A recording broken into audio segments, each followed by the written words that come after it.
We are back for more on Optimal Play. I'm Brandon. I'm Steven. Steven, what do you think dreams taste like? Velvet? Huh. Yeah, actually, sure. I'd go with that. Well, we may find out. Because we're here to give our first impressions of the cards associated with the new Arkham Horror the Card Game Deluxe Box, which starts off the campaign called The Dream Eaters. The campaigns. Campaigns, right. This box includes 2 scenario 1s that each start a 4-scenario campaign that are meant to be played simultaneously. Like, even if you are going to play them both, my understanding is you create 2 decks and you don't string them one after another. You have 2 investigators and they're just both going through the 2. Yep. Really fascinating. I'm really happy that I never know whether to say they or he, that Matt and his friends who help him test the game are mixing up the campaign structure. Yeah, we now are going to have campaigns that are 1, 2, 3, 4, 8, and 9 scenarios in length. That is true. Yeah, okay. So we only 5, 6, and 7 left. Covering a pretty good range. Yeah. And I'm hopeful that I've been eyeing Marvel Champions and the way it has like shattered the LCG cycles and rotation and everything. I'm hoping that means that Arkham is soon to get more breathing room to not just do 8 scenarios at a time and to mix it up a little more. We'll see, but I'm glad that even within those cycle confines, they have found a way to make it really interesting. Yeah, no, it's definitely super exciting, and I'm excited about like the alternate play mode that they introduced, where you can have like one group of people in LA and another group of people in London who are both playing these different 4-player campaigns, but they interact with each other is like super neat. And the structure is immediately obvious because we haven't played this yet. I've just peeked at the campaign guide and it starts by saying, don't build your decks yet. Go through the prologue first.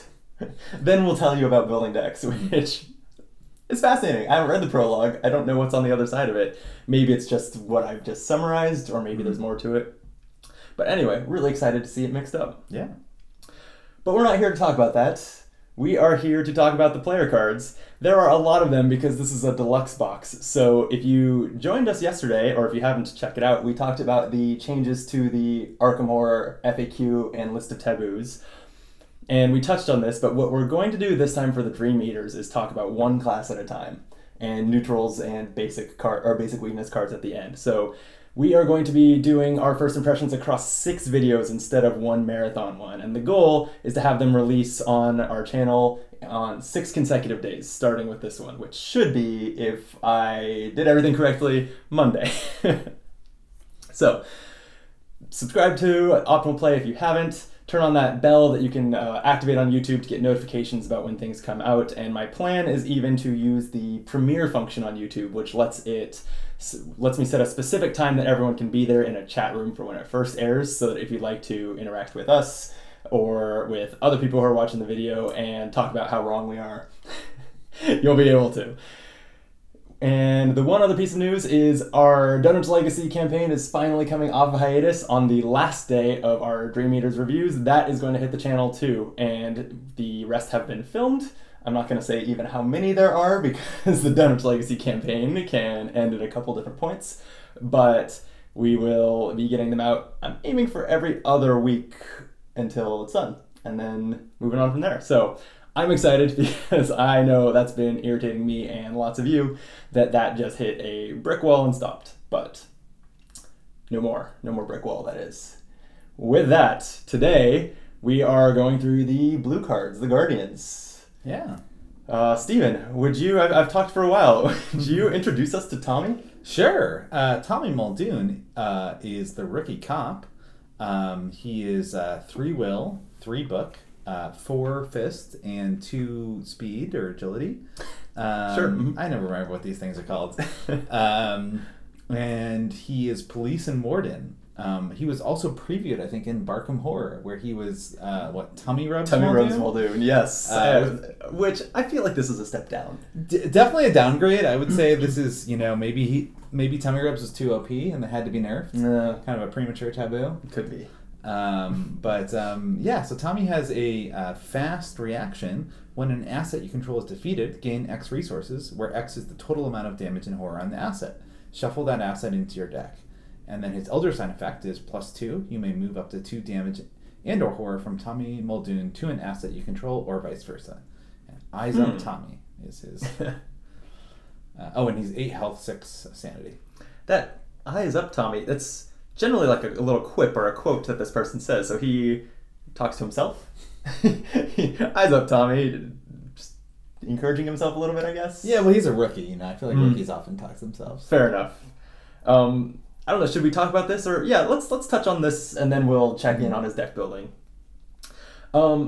This is really clear cut what it wants you to do, right? It wants you to be the tank, be the fighter, which just makes sense for Guardian, and then to play a bunch of soaks that are going to let you put your damage and horror onto them, and ultimately, I think in a lot of cases, pretty close to like refund themselves, if not make a profit, based on how much soak cards usually cost.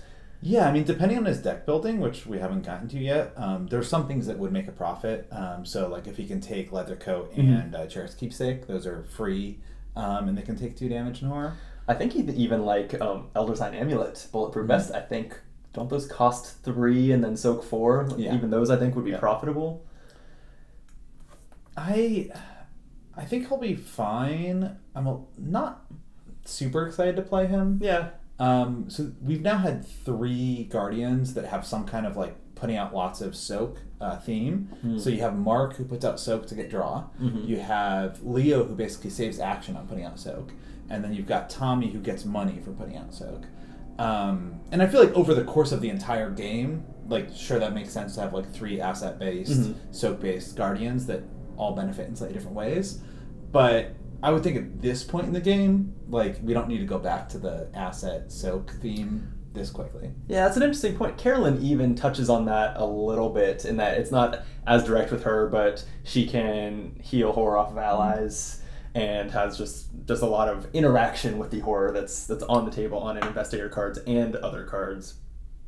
It's a good point. I think my reaction here is this seems really new player friendly, right? Sure. Like this is a great one to give to someone who maybe is not only new to the game, but that you know that they're a little bit of a risk-averse person and might appreciate not being likely to die. Yep. Right? And just giving them a deck with a lot of soak in it so that they're unlikely to have like a bad first experience with Arkham. Yeah, and like his stats, to me, I don't really like these stats because they're very kind of general, like nothing is that great, nothing is that bad. Yeah. I kind of prefer like Mark, who has 5 fight, or Leo, who has 4 will and just is really bad at evading. But to a new player, not having any really bad stats and being kind of middle of the road might be a little easier. Sure. All right, you want to take us through his deck building too? Yeah, so deck building is 30 cards, Guardians 0 to 5, Survivor 0 to 2. So he can take those Survivor soak cards. So, yeah, calling him kind of a basic investigator like rings true here. This is core set deck building rules, right? Yep. It's the same levels for the off class and everything. Guardian and Survivor, not a combo that I think has been played much. York, it's the reverse of York. Oh, who's also like kind of a soak based that's true. Character. He is. Interesting. Okay, do you think that he'll play pretty similarly to York then? Yeah, I mean, I think the one thing that he's kind of a combination of all those soak characters that I talked about, and maybe also a little bit of Zoe because he'll probably end up being richer than most of them. So maybe this is the best character yet for agency backup. That's interesting. Yeah, and true, and that's an expensive card that you get all that money back. Although by the time you can play agency backup, get all that utility out of it, and get the money back, like what do you need that money for? The game's no. over. I just mean you kill off your brother Xavier in order to get your agency backup. Oh, I see. To have that be the payoff for all the money that you're accumulating. Yeah. Gotcha. That makes more sense to me, actually.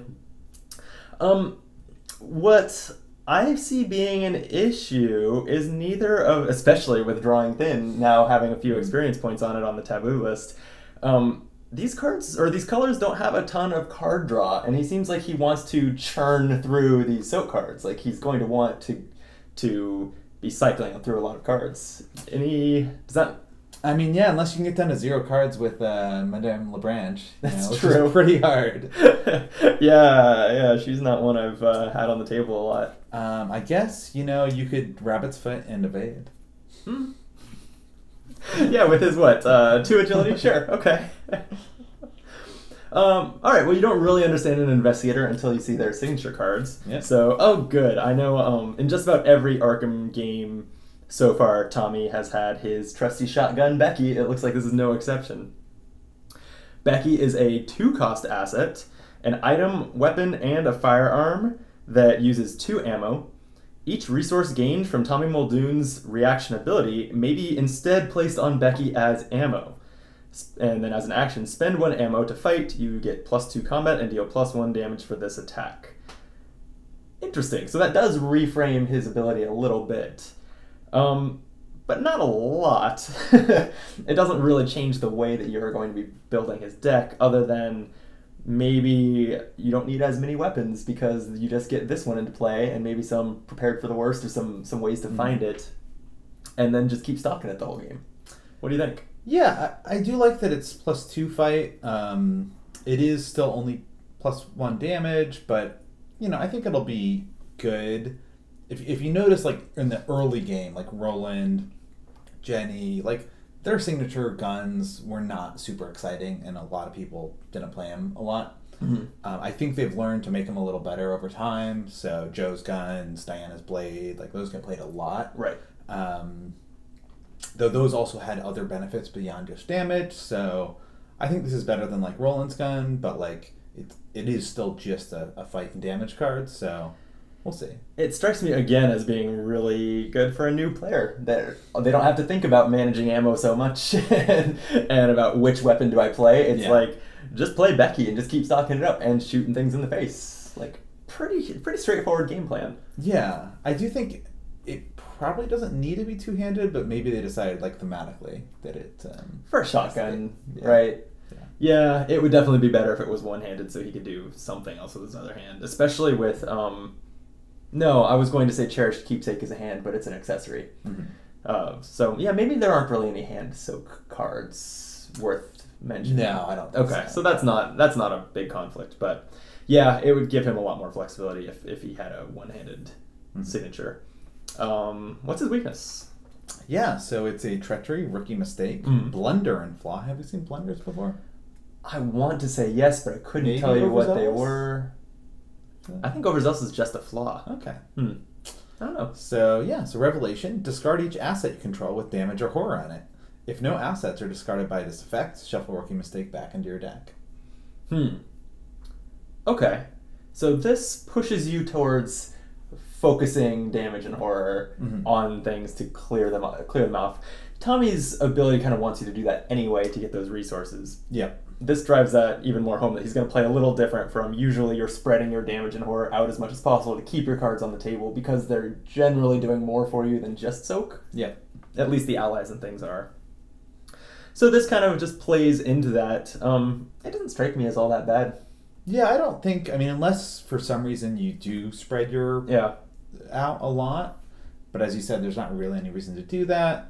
I don't see this being that bad. This is the one wrinkle in Tommy being a great new player deck is you need to explain this card to them before the game because it would change the way that they're playing. Although we did say maybe that's the way they'd be playing anyway. Yeah.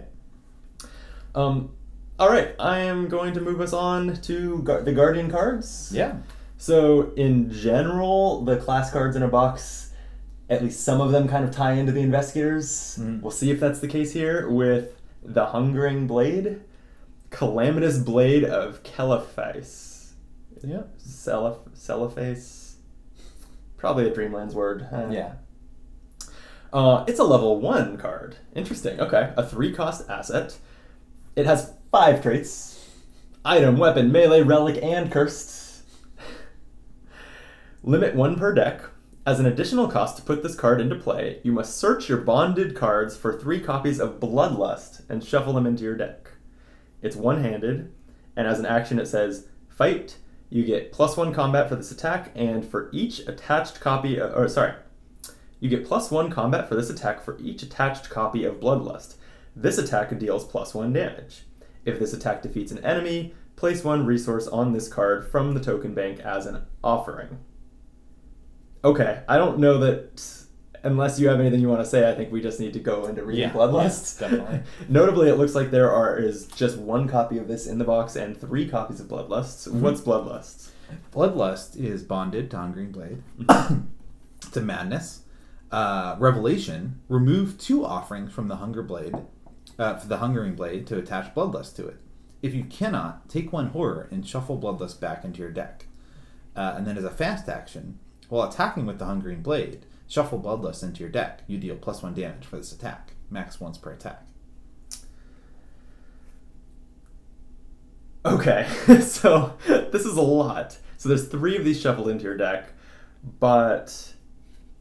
Okay, so you have to have gotten 2 hits with the Hungering Blade. 2 kills. If this defeats an enemy. Oh, wow. 2 kills with the Hungering Blade in order to be able to attach Bloodlust when you draw it. And then if you can't, you take a horror and shuffle it back into your deck. But then if it is attached to the Hungering Blade, the blade starts giving you plus combat for each copy attached. And also you then have the option to spend the Bloodlust, shuffling that back into your deck to do +1 damage. Yep. So for the attack. And it looks like it says max once per attack. I assume that means like if you have 2 copies of Bloodlust, you can only trigger 1. Yep. Okay, this is a lot. So I guess my first thoughts are this is a pretty cool twist on the bonded keyword that we saw debut in Before the Black Throne. Yep. That was a pretty straightforward, like, it's an asset that shuffles 3 copies of an event into your deck, and that event just does something, like, moderately nice, right? This is real different in that it infects your deck with this weakness that you've got to either have prepared for by stabbing enough things or suffer horror when you draw it. And it's a level 1 card, so it's not a no-brainer to try this out. Where do you think this is power-wise? It's probably a little underpowered, which is a shame, because thematically I think it's amazing. And I'm definitely going to play this, like, even if it's not that great. Agreed. I am excited to go into a blood frenzy with this Hungering Blade. I mean, the one thing it has going for it is that it is the cheapest XP card that can do 3 damage in an attack. So, like... Interesting. But a great effort to deal. The really tough thing is, I mean, I haven't counted the number of enemies that I've killed in a game, but I feel like 6 is a lot. Yeah. Especially 6 after you draw a 1-of card in your deck. So, it might be halfway through the scenario, it might be 3/4 of the way through the scenario. You might start drawing them right away and take some horror along the way. Man. Yeah, incredibly cool card. Great art. Just a flavor win. And one that I'm excited to play, but I can see now that I'm going to just come away from playing with it pretty frustrated, I think. I could definitely, if they release an upgraded version that's like 3 XP, that places 2 resources when you kill something, then I think that becomes a lot better. Because now it's just you have to kill 1 monster in between every drawing a Bloodlust. True. Yeah, that would be nice. But that would cost more XP, and you don't need to have this to upgrade into that, so it's almost a different card. Cool. Definitely an awesome use of bonded and amazing flavor. I'll just have to try it. Maybe I'll be pleasantly surprised. I hope I am, because this card is so cool. I mean, maybe you really load up on all the Guardian cards that like help you get enemies. Like that one that searches the top 9 on the hunt. Yep. So, and I think I would play this with like 3 or more players just to make sure that quantity of enemies is happening. One other thing I should mention that might help with this. We haven't played the encounters yet, but I did look at the rules in the campaign log, and there's a new enemy keyword called, I think, swarming. Have you seen this? No, I haven't. So, and I've skimmed through the preview articles for the box. I don't even remember this appearing there, but an enemy that has, I think, swarming X or swarm X, it is actually X copies of that enemy. that all get drawn at once. And so you take it and like two face, say it has Swarm 3, I think you take it and, I'm probably butchering this, but I'm drawing the broad strokes here. You take it and two cards like face down as tokens, and all of a sudden you're facing 3 of this hopefully fairly weak enemy. Taking that into account, this gets a little more feasible in the Dream Eaters campaign in particular. If swarming enemies are coming at you, all of a sudden you draw the wrong encounter card and go from 0 to 3 enemies on you. Like, maybe your 3 actions are just 3 hits against a pretty weak enemy, and all of a sudden you're in business. Yeah, that would definitely help. And it is a relic, so it also has some benefit in Circle Undone, so maybe it'll be something that's like decent in 2 campaigns and then not very playable in the early ones. Ursula can play this, right? Yes. Just what she wanted. Yes. Okay, there's just 1 card left for the Guardians in this box. 3 copies of it, which I think is a first. Would you read us Solemn Vow? Yeah, so it's a Myriad and fast. I believe Myriad means that you can play 3 copies. Yeah, so, alright, so Myriad. I was pretty good because I generally avoid the spoilers, the previews, and those things, other than maybe the preview articles on the website because we like to give first gut reactions on these videos. So I managed to make it all the way to today without knowing what Myriad does, even though I had heard people talking about it a little bit here and there on Discord. So I was excited to see what it does. I read the rules for it, and it's just, you can have a 3rd copy of this in your deck. And I was like, that's it? That's not... So there's one more thing. It's when you buy a leveled up Myriad card, you buy 3 for the price of 1. Yeah. Right? But even that, I mean... I'm flabbergasted that this was keyworded and not the rogue events mechanic from the Circle Undone cycle that is like Magic the Gathering. Everyone wants to hear your rants about that. I know. I look at this and I'm like, this would just be 5 words of text on a card. So I'm really eager to see what the cards do, like what design space this is created, because right now I'm really surprised this exists. Yep. So anyway.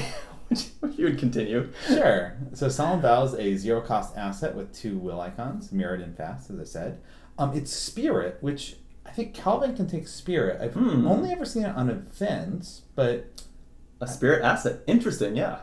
So I guess Calvin can probably take this? Yeah. Play Solemn Vow under the control of another investigator at your location. And then as a fast action, if the owner of Solemn Vow is at your location, exhaust Solemn Vow, move 1 damage or horror from a card you control to a card that investigator controls. Oh, it's a griefing card. No. It lets them grief you. Oh, because that person now controls Solemn Vow. Yeah. Oh, that makes more sense, actually. Yeah. I was like, oh, great. This lets the Guardian distribute their damage and horror onto other players? No, this... Okay. It's definitely a Calvin card. So this lets... Yeah, great for Calvin, also for Tommy, right? Because other players can dump their damage and horror onto all the soak that he's running. Yep. So the Blade I don't see as like this is a Tommy card, but Solemn Vow for sure makes perfect sense with Tommy. Mm-hmm. I think this is super cool. I'd say that this being the first Myriad card that I've read did not justify to me why it's Myriad. Right? Sure. Like, it's level 0 for this, so the 3 for the price of 1 thing doesn't matter, and like, this card would be fine if you had 2 in your deck. Mm-hmm. You might, even though it's Myriad, like, Myriad doesn't require you to put 3 copies in, does it? I don't think so, but I'm not 100% sure. Like I think I might choose to have less than 3 copies in my deck anyway. Mm-hmm. The one reason I can see is that in a 4-player game, it means you can, once you're so late in the game that you've drawn all 3 copies of this, you can have a vow with everyone. Mm-hmm. Although there's not even that much need to do that because you can give 2 to the same person. I don't know. All right, the Myriad thing still continues to baffle me, but I think the card is super cool. Yeah. Also, 2 willpower icons means it's, if you don't want to hand another copy to the investigator at your location or something, it's practically a guts. Like, great card for a Guardian to have because they generally take some horror from treacheries, and this can help. I think also this is a great way to fill out the Guardian cards in your Carolyn deck. So like when Carolyn came out, there were almost no Guardian cards that you actually wanted to put in her. and it was really like pulling teeth picking those 15 Seeker and Mystic cards. Right. But now I think it's pretty easy to put 2 or 3 of these in your Carolyn deck and, you know, just say, hey, put your horror on me and I'll put it on Peace of Esther. And sure. Yeah, and shoot, I had a train of thought that I lost. That's okay. Okay, I guess any final thoughts on the Guardian part of the box, Tommy and these cards? You know, I think they're like, so they're definitely cool. They're not super OP or anything, but you know, I will definitely try all of them. Yeah, I think so. I think I'm Guardian's probably my favorite class. It's how can you choose really, but I definitely play a lot of Guardian, so I can see myself starting a deck with these just to try the new cards and filling it out from there and having a great time with it. So hopefully in a 3 or more player game, because both of these Guardian cards really scream multiplayer. Yeah, definitely. I think you want to build a very kind of I will kill everything and tank everything. Right. Investigator who maybe doesn't care about traditional investigation. You know, you can use Roland and evidence and stuff to find clues that way, but I don't know that these cards go into decks that are, you know, doing a lot of just regular passing treacheries and investigating clues and stuff. Right. Okay, with that wraps it up for day 1 of our Dream Eaters First Impressions review. Thank you for watching. Check back with us tomorrow when we should be on Seeker cards. Ooh, that's exciting. It is exciting. Seeker cards are generally great, so they should be extremely exciting. Until then, be optimal.